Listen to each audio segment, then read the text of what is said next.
Kalau di depan pengadilan ada seorang perempuan, mental kita dari awal menganggap bahwa ini perempuan merengek untuk minta keadilan.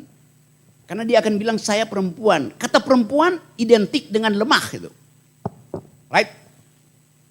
Merengek. Apa benar perempuan lebih lemah dari laki-laki? Sinopsis kebudayaan bilang iya, perempuan itu lemah. Coba kita uji misalnya.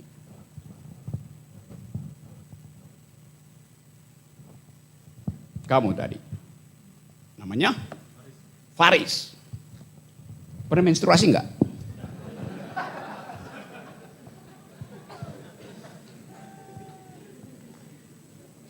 Kalau Faris sebagai laki-laki disuruh mengalami menstruasi seperti perempuan, hari kedua dia pingsan. Nggak mampu dia. Pernah angkat beban 10 kg enggak?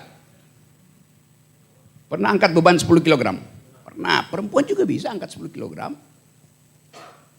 Jadi apa bedanya? Kalau cuma angkat secara fisik, mampu.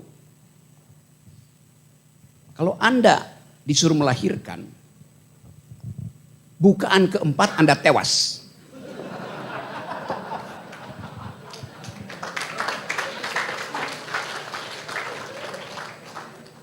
Jadi di mana kekuatan laki-laki?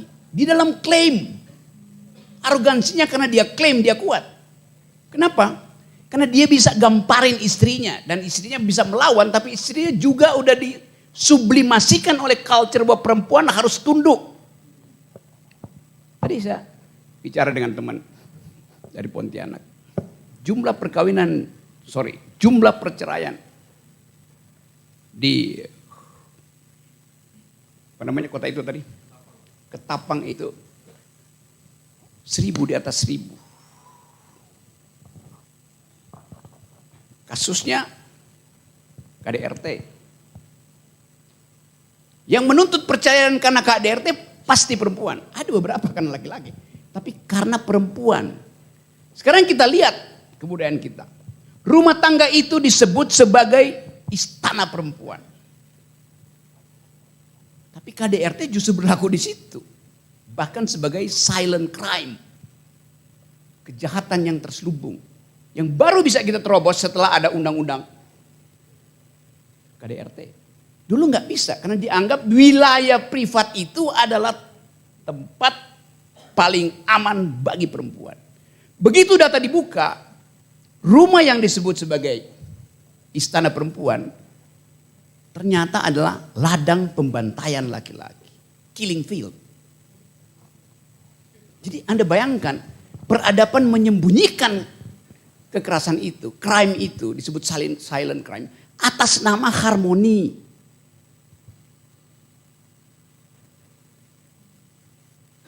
Saya nggak ngomong tentang Vena Melinda.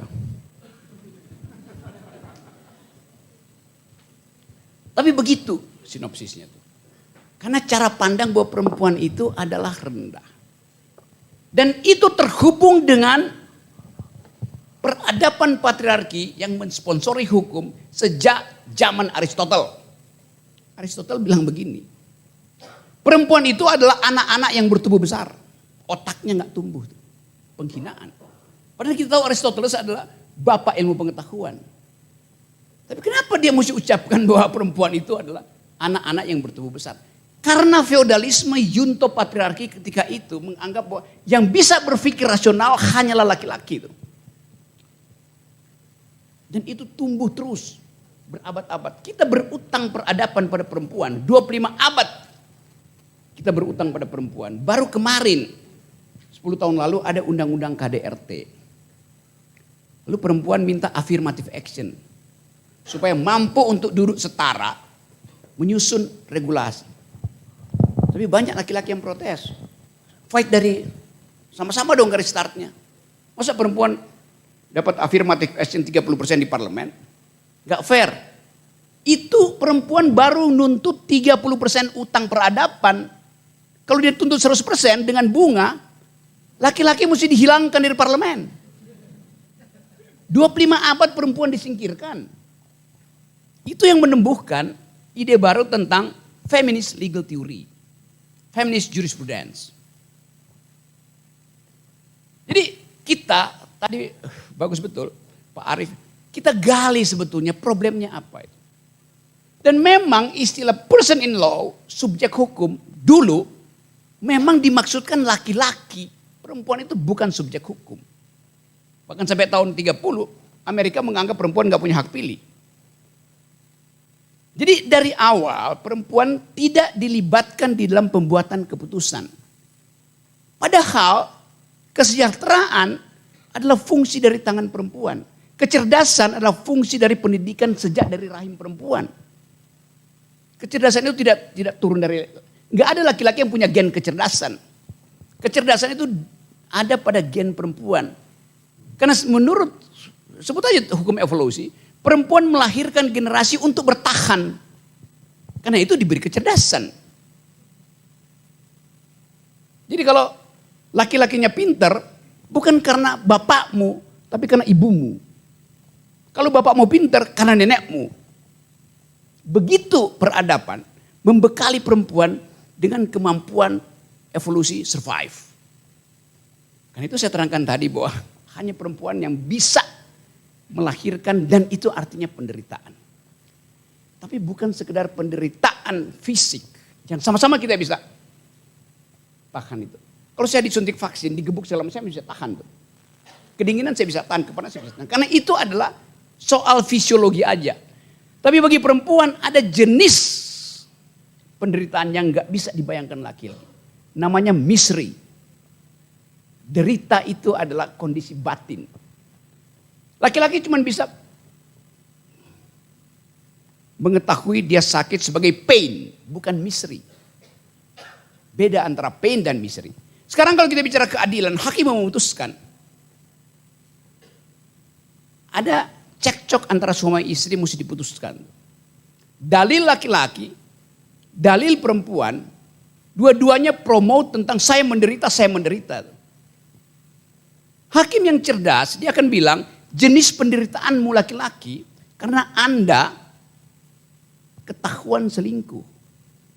Maka Anda malu karena ketahuan selingkuh.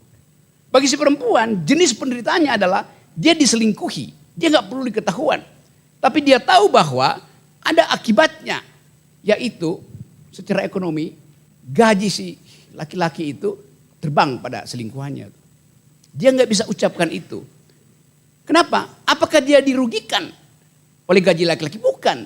Dia memikirkan tentang masa depan anaknya yang masih di PAUD. Yang gak bisa lagi dia kasih uang jajan. Dia tahu bahwa begitu ada selingkuh, uang jajan anaknya yang kena bukan dia. Dia berpikir tentang generasi.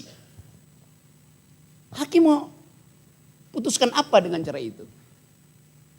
Sodorkan dua konsep penderitaan. Satu painful, satu bitterness atau misery.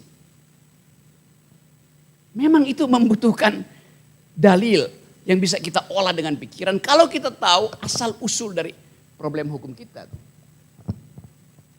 Karena itu tadi diterangkan oleh Pak Aris itu. Perempuan gak bisa bersaksi. Sekarang baru bisa. Dulu gak bisa bersaksi. Karena dalilnya adalah unus testis, nullus testis. Satu buah sakar bukan buah sakar. Testis artinya buah sakar. Ya dari kata itu ada kata testimoni. Karena yang punya buah sakar hanya laki-laki. Dan diterangkan di situ unus testis, nullus testis. Bahkan satu buah sakar bukan buah sakar. Karena buah sakar harus dua. Kalau satu artinya dia habis dikebiri. Haknya gak punya di zaman itu. Dapat gak logik situ? Itu yang memungkinkan. Kalau kita bilang, iya perempuan subjek hukum. Iya di awalnya dia bukan subjek hukum. Kasih testimoni. Tiba-tiba perempuan datang. Pergi kamu gak punya testis. Ngapain kasih testimoni? Dulu begitu diusirnya. Jadi istilah yang paling standar dalam ilmu hukum, person in law, subjek hukum, udah bias patriarki itu. Nah karena itu sekarang ada riset tentang upaya untuk memasukkan kurikulum jurisprudence, feminist jurisprudence di dalam kurikulum kita. Dan masih gagal, saya berupaya terus supaya Fakultas Hukum adopt itu. Saya mengajar feminist jurisprudence justru di jurusan filsafat. Jadi Mahkamah Agung harusnya menjadi mahkamah akal. Produce reasoning, legal reasoning. Tadi saya sebut ide baru di dalam kurikulum adalah feminist legal study. Ada critical legal study itu untuk menguji bagaimana modal memanfaatkan hukum untuk menerbitkan undang-undang yang nanti akan balik dalam upaya untuk promote akumulasi. Itu di riset dalam critical legal study yang biasanya berorientasi kiri, marxistis analysis itu. Feminist jurisprudence berbasis pada hak rahim untuk memperoleh keadilan. Bagi perempuan Anda nggak perlu mengajarkan John Locke, John Rawls, John Mukidi. Karena bagi perempuan setiap hari dia bergaul dengan ketidakadilan. Nah, hakim laki-laki seringkali tidak paham dengan apa yang disebut tersembunyinya misteri itu. Ketika emak-emak lihat dompetnya itu, dia ada misteri tapi dia tahan.